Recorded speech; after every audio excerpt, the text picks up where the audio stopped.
आप सभी को जय मसीह की। मेरा नाम आराधना भारती है। आप देख रहे हैं यीशु लाइव प्रेयर चैनल के माध्यम से प्रभु के मीठे वचनों और पवित्र नामों में मैं आप सभी का स्वागत करती हूं।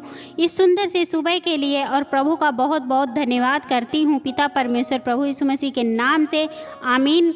आइए चलते हैं वचन की ओर। प्रभु का वचन है, मैं तुझे संभाले रहूँगा, कर्ज श्राप दुख से छुटकारा दूंगा। तो हे मेरे प्रिय भाई बहनों, हमें प्रार्थना करनी चाहिए, प्रभु पर विश्वास रखना चाहिए। जो भी प्रभु हमें संभाले रहेंगे और जिसके भी कर्जा है, श्राप है, दुख है, उससे आज छुटकारा मिलने जा रहा है प्रभु के पवित्र यीशु मसीह के नाम से। तो इस प्रार्थना को जरूर सुने, इस वचन को जरूर सुने और इस वचन को, प्रार्थना को ग्रहण कीजिए। मन से, दिल से, पूरे मन, सच्चे मन से प्रार्थना कीजिए। प्रभु आपको कर्ज से, श्राप से, दुख से छुटकारा देंगे और सभी चीज़ों से आप छुटकारा पाने जा रहे हैं प्रभु के पवित्र यीशु मसीह के नाम से आमीन। आइए चलते हैं वचन की ओर। प्रभु का पहला वचन है पौलुस हमें रोमियो से है, अध्याय 1 का 8वां वचन है। पौलुस हमें चेतावनी देता है कि प्रेम को छोड़कर किसी भी बात में किसी के कर्जदार अर्थात ऋणी ना हो। पौलुस हमें चेतावनी देता है कि प्रेम को छोड़कर किसी भी बात में, किसी भी कर्जदार में वो ऋणी ना हो। मतलब हमें किसी भी चीज़ से कर्जा नहीं लेना। कर्जा बाइबल में बताती है कि कर्जा से, श्राप से आप आज़ाद रहो। प्रेम करो, एक दूसरे से प्रेम करो और स्वस्थ रहो और अच्छे रहो, भले चंगे रहो। तो प्रभु हमें इन सब चीज़ों में देता है और हमें कर्जदार नहीं रहना चाहिए। अगर हमें बाइबल ये भी नहीं बताती है कि आप कर्जा ना लो, क्योंकि बहुत सारी ज़रूरतें होती हैं। ये जीवन में बहुत सारी ज़रूरत होती है जो हम पूरा नहीं कर सकते हैं बिना एक दूसरे से लेन देन से। तो हमें एक दूसरे का लेन देन करना चाहिए, मगर हमेशा उससे बहुत से लोग होते हैं जो ले लेते हैं, कर्जा भूल जाते हैं। तो हमें उसकी चिंता रखनी चाहिए, उसको देना चाहिए, वापस देना चाहिए।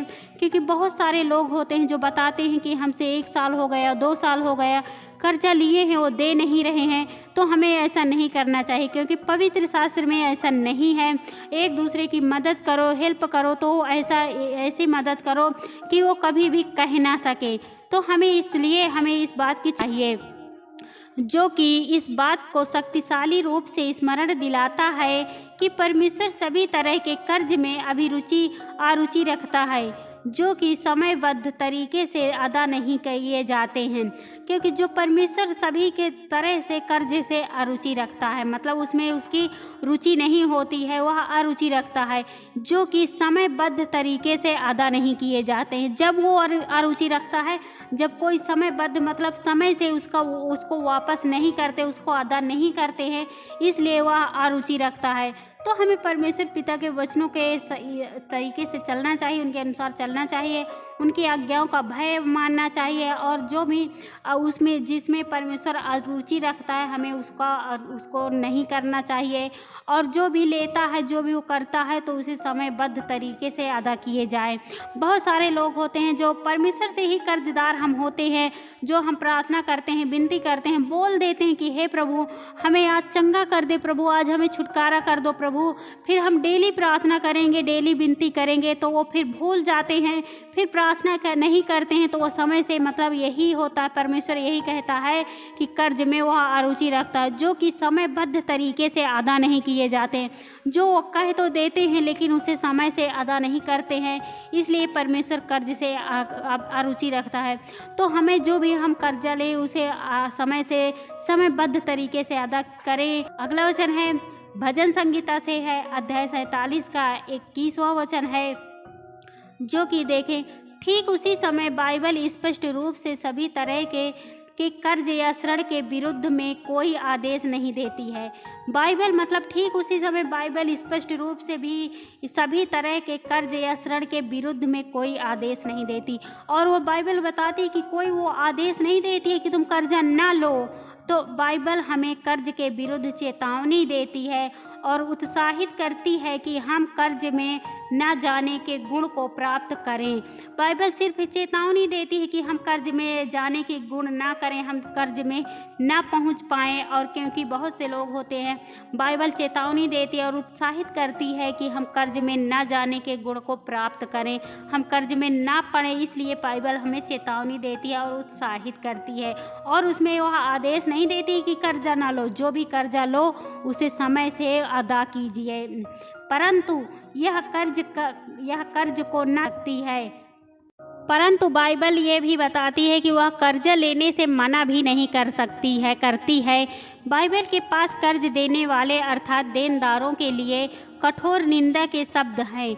बहुत से लोग होते हैं जो कर्ज देते हैं, देनदार होते हैं, जो देते हैं, देने वाले होते हैं, वो अधिक देनदारों के लिए कठोर निंदा के शब्द हैं। वह निंदा करते हैं उसकी, जब वह मांगता है तो उसकी निंदा करते हैं। जो उन लोगों का दुरुपयोग करते हैं जिन्होंने उनसे कर्ज लिए हैं, जो उन लोगों का दुरुपयोग करते हैं जिनसे उन्होंने कर्जा लिया है, तो इसलिए परमेश्वर पिता उनसे निराश हो जाते हैं, उनमें उनके प्रति अरुचि हो जाती है। इसलिए हमें परमेश्वर पिता पर पूरा विश्वास रखना चाहिए, भरोसा रखना चाहिए। जो भी हम कर्ज लें उसका दुरुपयोग ना करें, उसका सदुपयोग करें, उसका अच्छाई में उसे उठाएं और समय से उसे बद्ध कर दे, अदा कर दे। समय से हमें उसे अदा करना चाहिए और परमेश्वर पर भरोसा विश्वास रखना चाहिए। जैसे हमें नहीं दे रहे हैं, नहीं दे पा रहे हैं उसका, तो हमें उस पर भरोसा विश्वास करना चाहिए और हम उसका समय से अदा कर दें और उसका कभी भी दुरुपयोग ना करें और परमेश्वर पिता पर पूरा विश्वास रखें, भरोसा करें। उसके लिए परमेश्वर का मैं बहुत बहुत धन्यवाद करती हूँ, पिता परमेश्वर प्रभु यीशु मसीह के नाम से, आमीन। आइए चलते हैं, सभी लोग करते हैं। Hallelujah, hallelujah, hallelujah. हे सर्वशक्तिमान पिता परमेश्वर, हे सेनाओं का यहोवा पिता परमेश्वर, मैं आपका बहुत बहुत धन्यवाद करती हूँ पिता परमेश्वर प्रभु यीशु मसीह के नाम से। हे प्रभु, मैं आपकी महिमा करती हूँ, आपकी बड़ाई करती हूँ, आपकी प्रशंसा करती हूँ पिता परमेश्वर, क्योंकि आप इसके योग्य हैं पिता परमेश्वर। उसके लिए मैं आपका बहुत बहुत धन्यवाद करती हूँ पिता परमेश्वर प्रभु यीशु मसीह के नाम से। हे प्रभु, मैं आपकी महिमा करती हूँ, आपकी बड़ाई करती हूँ प्रभु। जितने भी आपके बेटे और बेटियाँ, सबकी रक्षा व सुरक्षा करना पिता परमेश्वर, उसके लिए मैं आपका बहुत बहुत धन्यवाद करती हूँ पिता परमेश्वर प्रभु यीशु मसीह के नाम से। हे प्रभु, मैं आपकी महिमा करती हूँ, आपकी बड़ाई करती हूँ। जितने भी आपके बेटे और बेटियाँ जो दुख में हैं, मुसीबत में हैं, विपत्ति में हैं प्रभु, उनकी सहायता कीजिए, उनकी मदद कीजिए प्रभु, क्योंकि आप बहुत करुणामयी है, आप बहुत दयालु हैं, आप उन पर दया करते हैं, उन पर करुणा कीजिए प्रभु। जो भी भाई बहन, बहुत से भाई बहन हैं जो भी कर्जा ले लेते हैं, कर्ज में डूब जाते हैं, श्राप में हो जाते हैं, दुख में हो जाते हैं प्रभु, उन भाई बहनों के लिए मैं प्रार्थना दुआ करती हूँ, वो कर्जे से आज़ाद होने पाएँ प्रभु, आपके पवित्र यीशु नासरी के नाम से पिता पर। जो भी भाई बहन कर्जे के कारण बहुत परेशान हो जाते हैं, चिंताओं में हो जाते हैं प्रभु, उनके कर्जे भरने पाएँ, वो अदा करने पाएँ प्रभु, समय से उस पर उनकी सहायता कीजिए, उनकी मदद कीजिए प्रभु, आपके पवित्र यीशु नासरी के नाम से पिता परमेश्वर। उसके लिए मैं आपका बहुत बहुत धन्यवाद करती हूँ पिता परमेश्वर प्रभु यीशु मसीह के नाम से। हे प्रभु, मैं आपकी महिमा करती हूँ, आपकी बड़ाई करती हूँ, आपकी प्रशंसा करती हूँ। बहुत से जो श्रापित हो जाते हैं प्रभु, उनके ऊपर श्राप हो जाता है प्रभु, उन भाई बहनों के लिए मैं प्रार्थना दुआ करती हूँ, वो श्राप से आज़ाद होने पाएँ प्रभु, आपके पवित्र यीशु नासरी के नाम से पिता परमेश्वर। उसके लिए मैं आपका बहुत बहुत धन्यवाद करती हूँ पिता परमेश्वर प्रभु यीशु मसीह के नाम से। हे प्रभु, मैं आपकी महिमा करती हूँ, आपकी बड़ाई करती हूँ, आपकी प्रशंसा करती हूँ प्रभु। जो भी भाई बहन दुख में है, मुसीबत में है, विपत्ति में है प्रभु, उन भाई बहनों के लिए मैं प्रार्थना दुआ करती हूँ, उन भाई बहनों के लिए मैं प्रार्थना दुआ करती हूँ कि उन भाई बहन बिल्कुल श्रापित से आज़ाद हो जाएं, बिल्कुल वो दुख से, मुसीबत से, विपत्ति से आज़ाद होने पाएँ प्रभु, आपके पवित्र यीशु नासरी के नाम से पिता परमेश्वर। क्योंकि आपके लिए कोई भी कठिन काम नहीं है प्रभु, आप सब कुछ कर सकते हैं प्रभु, आप सब कुछ करते हैं प्रभु। उसके लिए मैं आपका बहुत बहुत धन्यवाद करती हूँ पिता परमेश्वर प्रभु यीशु मसीह के नाम से।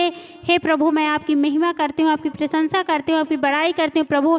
जो भी कर्जे के कारण परेशान हो जाते हैं, बीमारी में पड़ जाते हैं, चिंताओं में पड़ जाते हैं प्रभु, उन भाई बहनों के लिए मैं प्रार्थना दुआ करती हूँ। जो भी बीमारी में हैं, जो भी चिंता के कारण बीमार हो गए, अनेक प्रकार की उनकी बीमारी हो गई है प्रभु, शुगर, बीपी है, टीबी है, लीवर इन्फेक्शन है, टीबी, पथरी है, गांठें हैं, किडनी में प्रॉब्लम है प्रभु, अनेक प्रकार की बीमारियां हैं, घुटने में दर्द है, अचानक शरीर अकड़ने लगता है, जकड़ने लगता है प्रभु, सीने में जलन है प्रभु, पेट में दर्द है, सिर में दर्द है प्रभु, उन भाई बहनों के लिए मैं प्रार्थना दुआ करती हूँ प्रभु। जो भी इनसे पाप हुए हैं, जो भी इनसे गलतियाँ हुई हैं प्रभु, उन्हें क्षमा कीजिए प्रभु, क्योंकि आप क्षमादान है प्रभु, आप बहुत दयालु हैं, आप बहुत करुणामयी हैं प्रभु। इन पर करुणा कीजिए, इन पर दया कीजिए प्रभु, इनके पापों को क्षमा कीजिए, इनकी गलतियों को क्षमा कीजिए प्रभु। आज से ये आपसे नहीं करेंगे, ऐसे पाप ऐसी गलतियाँ नहीं करेंगे प्रभु। उनके भाई बहनों के लिए मैं प्रार्थना दुआ करती हूँ, उन्हें बिल्कुल आज़ाद करिए, बिल्कुल छुटकारा दीजिए, बिल्कुल चंगा कीजिए प्रभु, आपके पवित्र यीशु नासरी के नाम से पिता परमेश्वर। बिल्कुल वो छुटकारा पाने पाएँ प्रभु, आपके पवित्र यीशु नासरी के नाम से पिता परमेश्वर। उसके लिए मैं आपका बहुत बहुत धन्यवाद करती हूँ पिता परमेश्वर, प्रभु यीशु मसीह के नाम से। हे प्रभु, आपसे प्रार्थना विनती करती हूँ, जितने भी भाई बहन इस वचन को सुन रहे हैं, इस प्रार्थना को ग्रहण कर रहे हैं प्रभु, उन भाई बहनों के लिए मैं प्रार्थना दुआ करती हूँ कि उनके घरों में ढेर सारी आशीष और बरकतें आने पाए प्रभु, आपके पवित्र यीशु नासरी के नाम से पिता परमेश्वर। उसके लिए मैं आपका बहुत बहुत धन्यवाद करती हूँ पिता परमेश्वर, प्रभु यीशु मसीह के नाम से, आमीन।